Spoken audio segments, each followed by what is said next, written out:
আসসালামু আলাইকুম। আজকে আমরা অষ্টম শ্রেণী গণিত পৃষ্ঠা 239-এর এখানে 4 নম্বর অঙ্কটা সমাধান করব। দেখো এখানে শ্রেণীব্যাপ্তি আর গণসংখ্যা দেওয়া আছে। গণসংখ্যা নির্বাচন তালিকার গাণিতিক গড় 54 হলে প্রত্যক্ষ পদ্ধতিতে পি এর মান নির্ণয় করো, তারপর সংক্ষিপ্ত পদ্ধতির সাহায্যে প্রাপ্ত পি এর মানের সত্যতা যাচাই করো।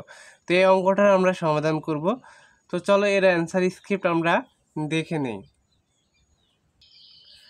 দেখো এখানে প্রথমে লিখতে হবে প্রত্যক্ষ পদ্ধতিতে গড় নির্ণয়ের সারণী। তো এখানে শ্রেণীব্যাপ্তিগুলো লিখে নিবা বই থেকে। 0 থেকে 20, 20 থেকে 40, 40 থেকে 60, 60 থেকে 80, 80 থেকে 100, এগুলা বইতে দেওয়া আছে। তারপরে মধ্যবিন্দু নির্ণয় করতে হবে। এখানে মধ্যবিন্দু কিভাবে নির্ণয় করতে হবে? মধ্যবিন্দু 0 আর 20 যোগ করে 2 দ্বারা ভাগ করতে হবে। আবার এখানে ভাগ করলে হবে 10। এখানে আবার 20 আর 40 যোগ করে 2 দ্বারা ভাগ করতে হবে, তাহলে এখানে হবে 30, এখানে 50, এখানে 70, এখানে 90। মানে এই দুইটা যোগ করে 2 দ্বারা ভাগ, এই দুইটা যোগ করে 2 দ্বারা ভাগ, এই দুইটা যোগ করে 2 দ্বারা ভাগ করলে এগুলা চলে আসবে। আর এখানে গণসংখ্যা দেওয়া আছে 7, 11, পি, তারপরে 9, 13, এগুলা বইতে দেওয়া আছে। এখন এফ আই এক্স আই কীভাবে নির্ণয় করবে? এফ আই এক্স আই গুণ করতে হবে। এখানে এক্স আই মধ্যমান, মধ্যবিন্দু বা মধ্যমান বলতে পারো।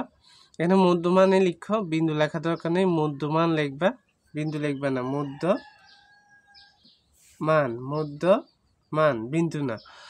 আর এখানে এগুলা গুণ করতে হবে, এফ আই আর এক্স আই গুণ করতে হবে। তাহলে 10-এর সাথে 7 গুণ করলে হবে 70, এটা গুণ করলে হবে 330, এটা গুণ করলে হবে 50 পি, এটা গুণ করলে হবে 630, এটা গুণ করলে হবে 1170। এখানে দেখো summation of F I X I যোগ করলে আমাদের 2200 হবে। আর এটা যেহেতু এটার সাথে পি আছে, তাহলে এটা আলাদা রাখতে হবে, তাহলে যোগ 50 পি। আবার এখানেও এই সবগুলা যোগ করবে, এটা যোগ করে 40 পাবা, আর পি আলাদা রাখবা, তাহলে এন সমান 40 প্লাস পি। এখন দেখো তারপরে কিভাবে করতে হবে আমাদের। তো এখানে তোমরা লিখবা, দেওয়া আছে গাণিতিক গড় এক্স ভার সমান হচ্ছে 54, এটা বইতে দেওয়া আছে। বলা হয়েছে এখানে গাণিতিক গড় 54 হলে, বইতে তোমরা লক্ষ্য করতে পারছো যে এখানে প্রশ্নে আছে যে গাণিতিক গড় 54 হলে। তারপরে দেখো এখানে আমরা জানি গাণিতিক গড় সমান গড় এক্স ভার সমান summation of F I by F I X I by N. এটার সূত্র তোমরা পদ থেকেই জানো। তো এখন তোমরা এখানে মান বসাবা। গাণিতিক গড় হচ্ছে 54 লিখবা, সমানের সমান লিখবা। তারপরে এখানে summation F I X I কত পেয়েছিলাম আমরা? যে এখানে পেয়েছিলাম 2200 যোগ 50 পি, এটাই তোমরা এখানে লিখে নিবে। যে তোমাদের যদি দেখে এখানে আমরা এটা পাইছি না, এটাই লিখে নিবে এখানে। তারপরে এখানে এন কত পাইছিলাম? এন পাইছিলাম 40 যোগ পি, এটাই লিখে নিবা, 40 যোগ পি। তারপরে এখানে আমাদের কি করতে হবে? কোণাকুণি বা আড়াআড়ি গুণ করতে হবে। এখানে আড়াআড়ি, এটার সাথে এটা গুণ করতে হবে। এখানে যেহেতু নিচে মনে মনে 1 আছে, তাহলে এটার সাথে এটা গুণ করতে হবে। তাহলে এটা গুণ করলে কত হবে? দেখো 54 ইন্টু আমরা 40 প্লাস পি, এভাবে লিখলাম। মানে এই কোণা যেহেতু গুণ করতে হবে, এইভাবে আগে লিখে নিলাম। তারপরে এখানে এটা লিখে নিলাম 2200 যোগ 50 পি, যেহেতু এখানে 1 আছে, 1 দ্বারা গুণ করলে যা আছে তাই হবে। তো এখানে গুণ করতে হবে 54-এর সাথে 40-এ গুণ করতে হবে। প্রথমে গুণ করলে হবে 2160 হবে। আর এটা গুণ করলে 54 যোগ পি যোগ করলে হবে 54 পি। গুণ করলে প্রথমে এটার সাথে এটা গুণ করতে হবে, তারপরে এটার সাথে এটা গুণ করতে হবে। তো এখানে দেখো তারপরে 2200 যোগ 50 পি যা আছে তাই লিখলো এখানে আবার। তারপরে দেখো এখানে 54 পি লিখলো। তারপরে এখানে 50 পি বামে চলে আসবে, যেহেতু পি এর সাথে পি যোগ বিয়োগ করা যাবে। তাহলে এখানে ছিল যোগ, এখানে চলে আসলে হয়ে যাবে বিয়োগ 50 পি। 2200 লিখলাম, এখানে যোগ আছে 2160, ডানে আসলে হয়ে যাবে মাইনাস 2160। তো এখানে দেখো 54 থেকে 50 পি বাদ দিলে হবে এখানে 4 পি থাকবে, আর এখানে বিয়োগ করলে হবে 40, তাহলে বা পি সমান 40/4 চলে আসবে নিচে। তাই 4 একে 4, 4 10-এ 40, কাটাকাটি করতে পারো। 4 একে 4, 4 10-এ 40 না কাটলেও হবে। অ্যান্সার লিখতে হবে, সুতরাং পি সমান 10। তারপরে সংক্ষিপ্ত পদ্ধতিতে গড় নির্ণয়ের সারণী লিখতে হবে। তো এখানে শ্রেণীব্যাপ্তি আগের মতোগুলা লিখে নিবা, আগে যেমনি লিখছো এভাবে লিখে নিবা। আর এখানে মধ্যবিন্দু বা মধ্যমান লিখতে পারো, মধ্যমানই লিখবা। তারপরে গণসংখ্যা, তারপর ধাপ বিচ্যুতি, তারপরে এফআই ইউআই। তো এখানে দেখো আমাদের কিভাবে লিখতে হবে।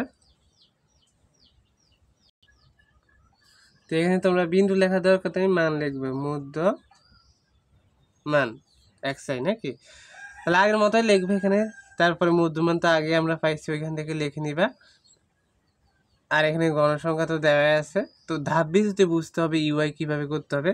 দেখো এখানে আমাদের কি করতে হবে, মধ্যমান এখানে 10 আর এই শেষেরটা 90, এই দুইটা যোগ করবে তোমরা। 90 আর 10 যোগ করলে হবে 100, 100কে 2 দ্বারা ভাগ করলে হবে 50। তাহলে দেখবা কোথায় 50 আছে, ওইখানে তোমরা আনুমানিক গড় বা আনুমানিক গড়ে তোমরা চিহ্নিত করবা এ দ্বারা, বা অনুমিত গড়। এই যে এখানে 50 আসছে না, 50, তাহলে এখানে আমাদের চিহ্নিত করতে হবে এই দ্বারা, এটা হচ্ছে আনুমানিক বা অনুমিত গড়। তাহলে যেখানে চিহ্নিত করবা ওইখানে প্রথমে শূন্য দিবা, তারপর উপর দিকে -1 -2 -3 এইভাবে উঠবা, আর নিচের দিকে 1 2 3 এভাবে নামবা। তাহলে এখানে 0 দিয়ে দিচ্ছি আমরা, যেহেতু এখানে 50 পাইছি, এ অনুমিত গড় পাইছি। তো এখানে -1 -2 তারপর -3 এইভাবে থাকলে আরও দিতাম, যেটা নেই তাহলে আর দেওয়া লাগবে না। আর এখানে 1 2, তারপর এখানে এফআই ইউআই কীভাবে করতে হবে, এফআই ইউআই এগুলো গুণ করতে হবে। 7 × 14, মাইনাস মাইনাস চিহ্ন দিতে হবে, 11 × 1 = 11, মাইনাস চিহ্ন আছে মাইনাস দিতে হবে। ফিকে 0 দ্বারা গুণ করলে 0 হবে, 9কে 9 লিখতে হবে, 13 × 26 লিখতে হবে। এখন দেখো এখানে সামেশন অফ এফআই ইউআই কীভাবে করতে হবে। এখানে দেখো 26 সাথে 9 যোগ করতে হবে, 26-এর সাথে 9 যোগ করলে হবে 35।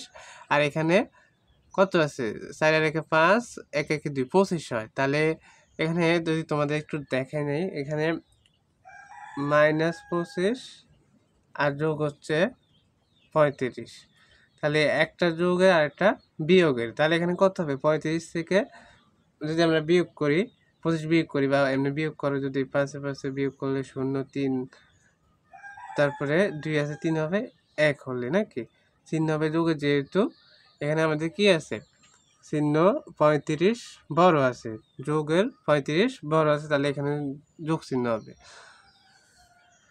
তারপরে দেখো ধাপ বিচ্যুতির পরে আমরা যদি এখন লক্ষ্য করি এখানে কিভাবে করতে হবে দেখো। তো এখানে লিখবা, আমরা জানি গাণিতিক গড় x বার সমান a plus summation of FI UI by n into H. এখানে সূত্র অন্যরকম, কারণ এটা হচ্ছে সংক্ষিপ্ত পদ্ধতি গড় নির্ণয়ের সূত্র।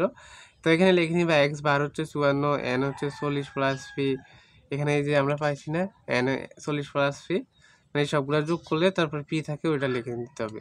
তারপরে a 50, এইচ হচ্ছে 20, এইচ হচ্ছে শ্রেণী ব্যবধান এখানে 20 করে আছে, আর summation of P by FI UI আমরা পাইছি 10। তো এখানে দেখো আমরা জানি গাণিতিক গড় সূত্র লিখে নিবা। তারপরে x বার হচ্ছে 54 সমানের সমান এ হচ্ছে 50 যোগ এফআই ইউআই হচ্ছে 10, আর এন হচ্ছে 40 যোগ পি, এটা পি, আর এখানে এইচ হচ্ছে 20।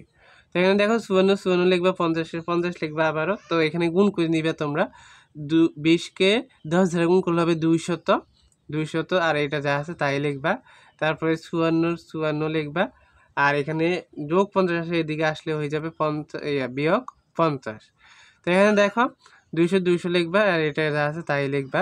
তারপরে দেখো এখানে বিয়োগ করলে হবে 4, আর এটা যা আছে আবারও তা লিখে নিলাম আমরা, এখানে যা আছে। এখন আমরা কোনাকুনি বাড়াবাড়ি গুণ করে দিব। দেখো এখানে 4কে 40 দ্বারা গুণ করলে হবে 160, আর 4কে পি দ্বারা গুণ করলে হবে 4p, যোগ হবে নাকি, যেহেতু যোগ চিহ্ন আছে। তারপর 200-কে 200।